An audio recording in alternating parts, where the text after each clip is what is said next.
kung may totoo lang maski isa, I will hang myself in front of you.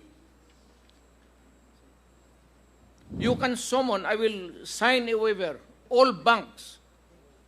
May I Mr. ask Chairman. the former President kung alam niyo po ba na kinasuhan po ni former Senator Trillanes sina Congressman Paulo Duterte, Attorney Mans Carpio for drug smuggling? Hindi ho. Pero kung totoong drug smuggling man sila, they should be prosecuted in court. And if convicted, they should serve sentence in jail. Hindi ko pipigilan yan. Kung anak ko, kung totoo. Ngayon, yung narration dito hindi ko kilala itong taong to, forgot his name. Your Honor, if there is an iota of truth, ayuta lang, baski konti lang, you can find out, may nilagay siya ng records. Now, I'm willing to execute an affidavit or kayo na lang to summon the banks pursuant to my waiver.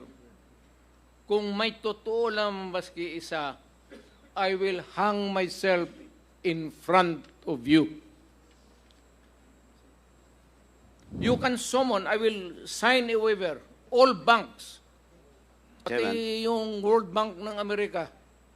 Kung may isang totoo lang nakiting, I will resign and I will ask my daughter to resign and everybody in the family. That is my guarantee. And I will hang myself. Mr. Chairman. May I know... Mr. Chairman. Sir. Dali sige, sorry.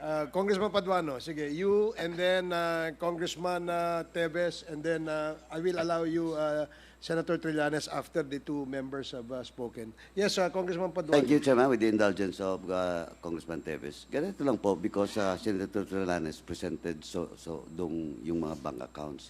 May I ask this good former senator, how did you acquire these documents, bank documents? Nung campaign po noong 2016, meron pong nag-abot sa aming opisina na ang pangalan po niya ay Joseph De Mesa, in-identify niya.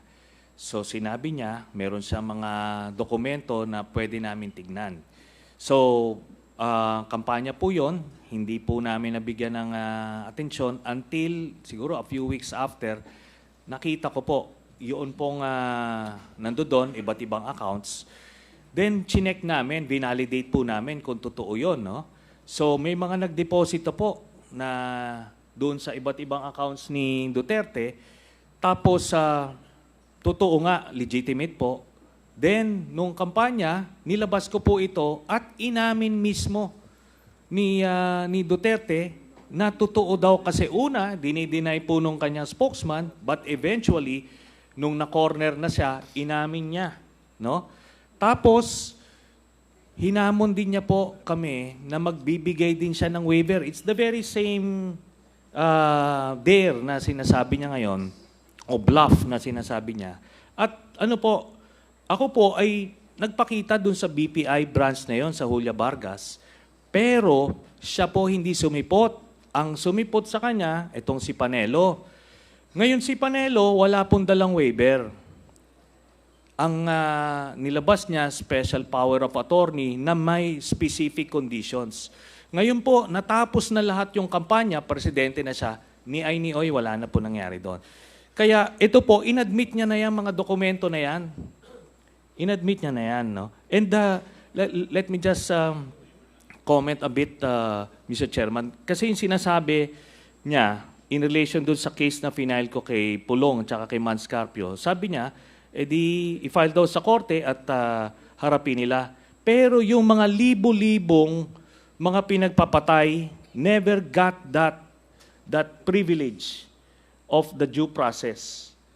Pagka wala ka sa grupo niya, hindi ka sa sindikato niya, protektado ka. Kailangan mag-file sa korte. Pero pagkakaribal ka at ordinaryong Pilipino ka, tutumba ka.